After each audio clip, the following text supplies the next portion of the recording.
नमस्कार, सप्ततारा न्यूजमध्ये आपले स्वागत आहे। न्यूज बुलेटिनमध्ये जाणून घेऊया आजच्या ठळक घडामोडी।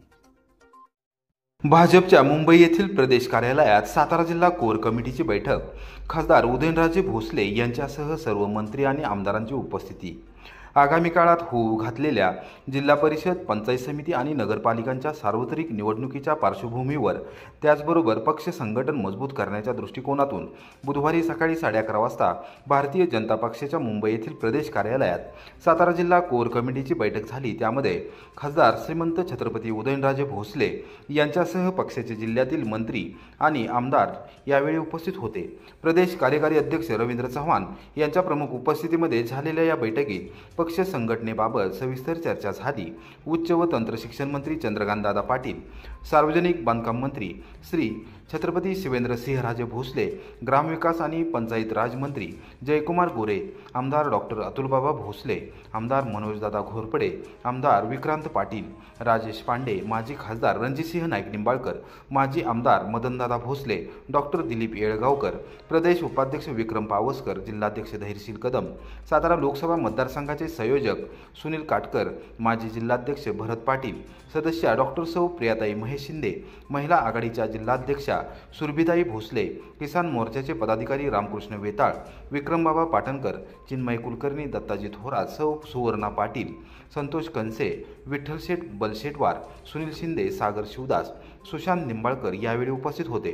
जिल्हाध्यक्ष धैर्यशील कदम यांनी सातारा जिल्ह्यातील प्रत्येक विधानसभा मतदारसंघनिहाय आणि मंडलनिहाय कामकाजाचा आढावा सादर केला।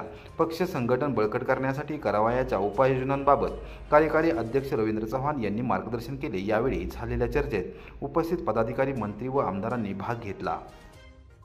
मान तालुक्यातील मार्डी येथे शेततळ्यात बुडून 9 वर्षीय मुलाचा मृत्यू, दहिवडी पोलीस ठाण्यात अकस्मात मयत म्हणून नोंद। मान तालुक्यातील मार्डी येथे तबला पेटी वाजवण्याच्या क्लाससाठी गेलेल्या एका शाळकरी मुलाचा मृतदेह शेततळ्यात आढळून आला आहे। शंभूराज शशिकांत राजमाने, वय 9 वर्ष, राहणार मार्डी असे संबंधित मुलाचे नाव आहे। दहिवडी पोलीस ठाण्यात आकस्मिक मयत म्हणून त्याची नोंद करण्यात आली आहे, अशी माहिती सहाय्यक पोलीस निरीक्षक दत्तात्रय दराडे यांनी बुधवारी दुपारी 2 वाजता दिली।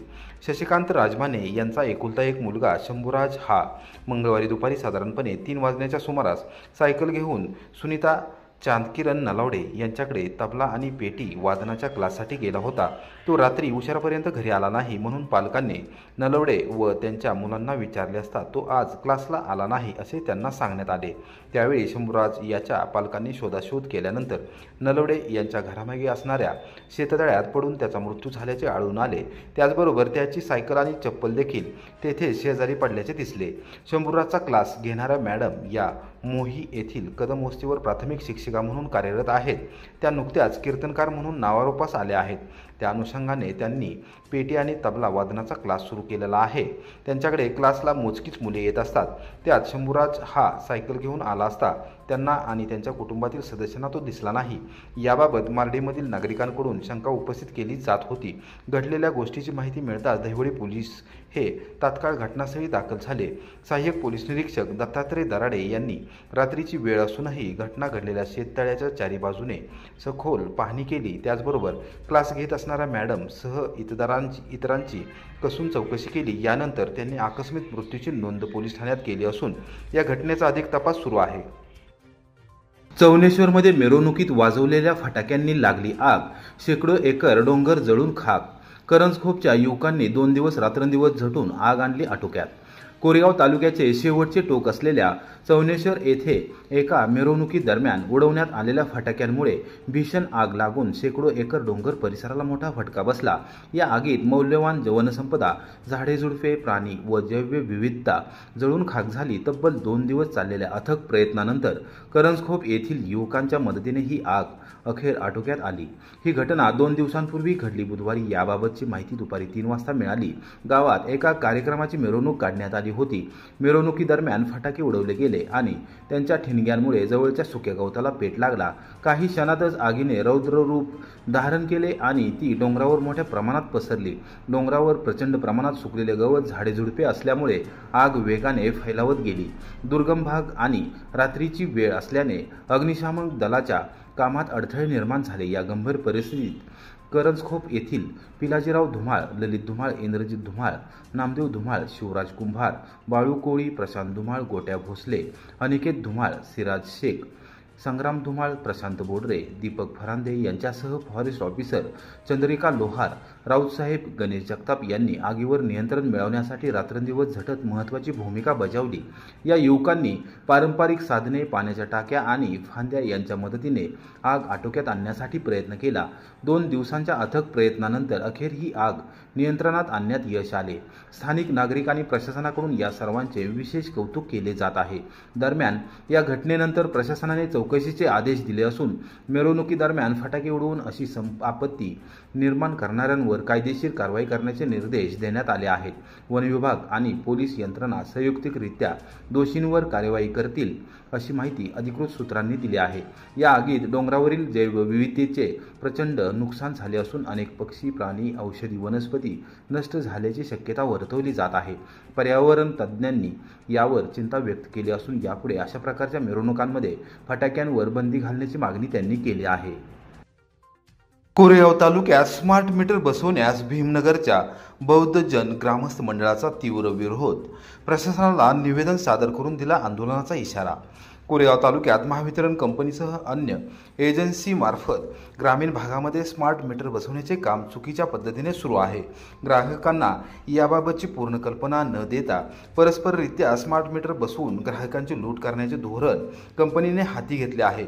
मीटर बसवणे न थांबवल्यास मोर्चा काढून आंदोलन छेडणार आहे, असा इशारा चंद्रकांत जानू कांबळे यांच्यासह भीमनगर येथील बौद्धजन ग्रामस्थ मंडळाने दिला आहे. बुधवारी सकाळी 11:30 वाजता चंद्रकांत कांबळे यांच्यासह सुरेश कांबळे, नारायण लोखंडे, सखाराम ससाने, प्रकाश कांबळे, गणेश जाधव, रमेश फडके यांनी या संदर्भात महसूल नायब तहसीलदार उदयसिंग कदम आणि महावितरण कंपनीच्या उपकार्यकारी अभियंत्यांना निवेदन सादर करून ग्रामस्थांनी महावितरण कंपनीच्या वीज ग्राहकांवर होत असलेल्या अन्यायाचा पाढा वाचला. चंद्रकांत कांबळे यांनी स्मार्ट मीटर कशा पद्धतीने ग्राहकांची फसवणूक करतो याबाबत सविस्तर माहिती अधिकाऱ्यांना दिली. ग्रामीण भागामध्ये खाजगी एजन्सीमार्फत स्मार्ट मीटर बसवण्यासाठी लोक येत असून ते महावितरण कंपनीने मीटर बदलण्यासाठी पाठवले असल्याचे सांगत आहेत. ग्राहक याबाबतची खातरजमा न करता नवीन मीटर बसवून देतो, मात्र हा स्मार्ट मीटर ग्राहकांची पूर्णपणे फसवणूक करणारा आहे. सदर मीटर 3 प्रकारच्या स्लॅबमध्ये काम करणारा आहे. अर्थात सकाळी, दुपारी आणि रात्री या वेळेत वापर केलेल्या वीज पुरवठ्याच्या रीडिंगनुसार बिलाची आकारणी केली जाणार आहे. एकूणच या स्मार्ट मीटरच्या माध्यमातून वीज ग्राहकांची फसवणूक होणार असून त्यांचे मोठे नुकसान होणार आहे. त्याचबरोबर त्यांच्या खिशाला कात्री लागत आहे. त्यामुळे महावितरण कंपनीने सध्याचे मीटर बदलून स्मार्ट मीटर बसवू नयेत. ग्राहकांवर अन्याय करू नये, अन्यथा मोर्चा काढून आंदोलन केले जाईल. त्याचबरोबर निदर्शने करण्यात येतील असा इशारा कांबळे यांनी दिला आहे. महसूल अधिकाऱ्यांनी याबाबत आपल्या भावना शासन स्तरावर पोहोचवण्याची ग्वाही दिली. महाराष्ट्रातील विद्युत मंडळ यांनी अदानी एजन्सीच्या मार्फत गावोगावी, खेडोपाडी स्मार्ट मीटर म्हणून बसवण्याला सुरुवात केलेली आहे. स्मार्ट मीटरच्या संदर्भात जर अभ्यास केला आणि त्याचं अवलोकन केलं तर त्या स्मार्ट मीटर मध्ये असं आहे, सकाळी पहाटे 4 वाजल्यापासून 12 पर्यंतचा दर, नंतर परत पहाटे 4 पर्यंतचा दर वेगळा आहे.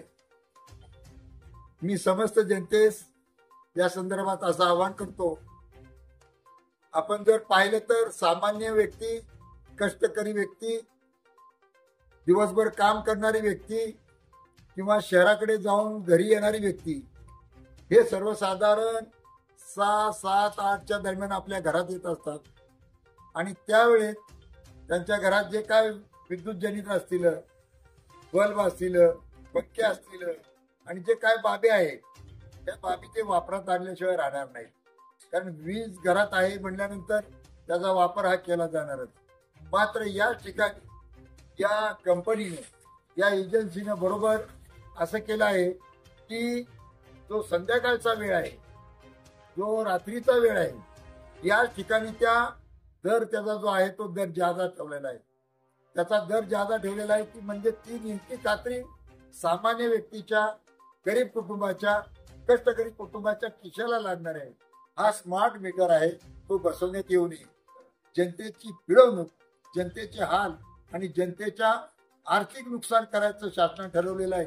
मला असं वाटत आहे की शासन जे काही लाडक्या बहिणी म्हणतंय, लाडके भाऊजी म्हणतंय, लाडके शेतकरी म्हणतंय, यांची सरासर फसवणूकच करत आहे असं माझं तरी मत होत आहे, एक सामान्य नागरिक म्हणून. तीर्थक्षेत्र गोंदवले येथे श्री ब्रह्मचैतन्य महाराज यांच्या समाधी मंदिरात दर्शनासाठी आलेली महिला बेपत्ता. दहिवडी पोलीस ठाण्यात नोंद. मान तालुक्यातील तीर्थक्षेत्र गोंदवले बुद्रुक येथील श्री ब्रह्मचैतन्य गोंदवलेकर महाराज समाधी मंदिरात दर्शनासाठी आलेली महिला बेपत्ता झाली असल्याचा प्रकार उघडकीस आला आहे. याबाबत दहिवडी पोलीस ठाण्यात तक्रार दाखल करण्यात आली आहे, अशी माहिती सहाय्यक पोलीस निरीक्षक दत्तात्रय दराडे यांनी बुधवारी दुपारी 1 वाजता दिली. पल्लवी उमेश गडदे, वय 37 वर्ष, राहणार काष्टी, तालुका श्रीगोंदा, जिल्हा अहिल्यानगर, ही महिला मंगळवारी सकाळी 7 वाजण्याच्या सुमारास मंदिरात दर्शनासाठी आल्या होत्या.